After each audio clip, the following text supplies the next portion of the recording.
परीक्षा का मतलब कठिन, तो पेपर कठिन होने चाहिए।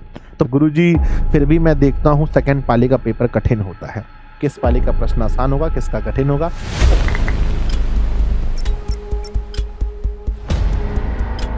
देखो, जहां तक मुझे पता है कि एक एक विषय के जो वन सब्जेक्ट है उसके बच्चों कम से कम 4 टीचर मिलकर क्वेश्चन सेट करते हैं। मान लो कि एक टीचर है ए, एक टीचर है बच्चों बी, और एक टीचर है सी, और एक टीचर है डी। यानी कि हर सब्जेक्ट का जो पेपर है वो 4 टीचर के द्वारा सेट किया जाता है, 4 या 5 टीचर के द्वारा। जैसे मान लीजिए कि हिंदी का पेपर है आपका पहले दिन, तो हिंदी का पेपर मेरे बच्चे एक पाली का यानी कि जो फर्स्ट सिटिंग है मेरे बच्चे, फर्स्ट सिटिंग का पेपर कितने टीचरों ने ये बनाया होगा पेपर बताओ? तो सर एग्जाम का जो क्वेश्चन है वो 4 टीचर ने बनाया होगा।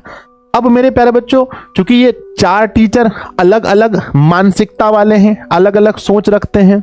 किसी को लगता है भाई पेपर आसान होना चाहिए ताकि बिहार का शिक्षा दर और बढ़ जाए, किसी को ये लगता है कि भाई पेपर मॉडरेट होना चाहिए, किसी टीचर की ये मानसिकता होती है कि परीक्षा का मतलब कठिन, तो पेपर कठिन होने चाहिए।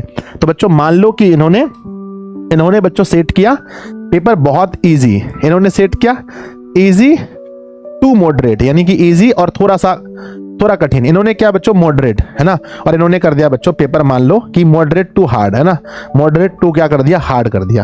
अब मान लो कि इसमें से किसी एक को चुनना है इस 4 में से, है ना, तो ऐसा हो गया कि फर्स्ट सिटिंग में मान लो बच्चों की इसको उठा दिया गया, चलो भाई ये वाला उठाते हैं, तो आपका पेपर हो गया मॉडरेट।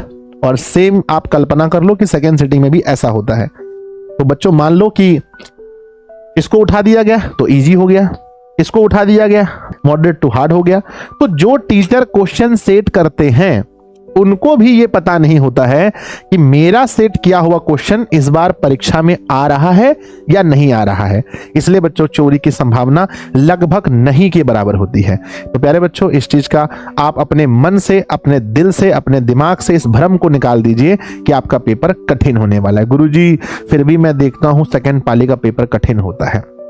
बच्चों कठिन अगर आपने देखा है, आपने मिलाया है, तो 10-20% का गैप होता है। और आप जैसा कि जानते हैं कि 50% आपको, 50% आपको अधिक सवाल दिए गए हैं, यानी 2 में से कोई एक सवाल बनाना है। ऐसा करके हमारे बिहार बोर्ड का भी पैटर्न है। तो बच्चों जिस पाली में एग्जाम देने के लिए बैठ रहा हूं या बैठ रही हूं, मुझे सिर्फ उस पाली से मतलब है।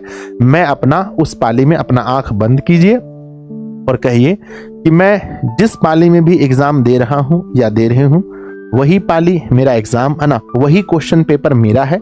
बाकी क्वेश्चन पेपर से मुझे कोई मतलब नहीं। मैंने पूरी ईमानदारी से पढ़ाई की है ना। जो भी सवाल पूछा जाएगा उसका 100% उत्तर मुझे देना है, चाहे पेपर कैसा भी हो। तो ये रोना, अपने मन को, अपनी मानसिकता को ये गलत चीजें देना बंद करो, क्योंकि बच्चों आप क्या हैं? आप वही हैं जो आपका मन है।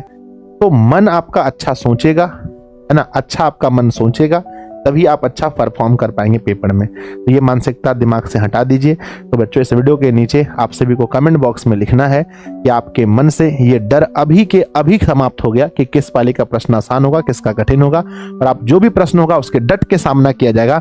प्यारे बच्चों अगर हमने अभ्यास अच्छे से किया है तो सामना भी अर्जुन की तरह, सामना भी कर्ण की तरह हम लोग डट के करेंगे। तो प्यारे बच्चों कमेंट बॉक्स में आप लोग लिखिएगा क्या आपके अंदर से ये डर समाप्त हुआ। दोनों पाली में ज्यादा अंतर नहीं है, 10-20% का अंतर है, लेकिन वो 50% ज्यादा सवाल होते हैं, दुगुने क्वेश्चन है, तो वो मिट जाएगा। ठीक है, धन्यवाद बच्चों अपना बहुमूल्य समय देकर के इस वीडियो को देखने के लिए। अगर आप चैनल पर पहली बार हैं, चैनल को सब्सक्राइब करके नए दोस्तों में वीडियो शेयर कर दीजिएगा। ठीक है, धन्यवाद। अगर कोई टॉपिक हो तो मुझे बताइएगा।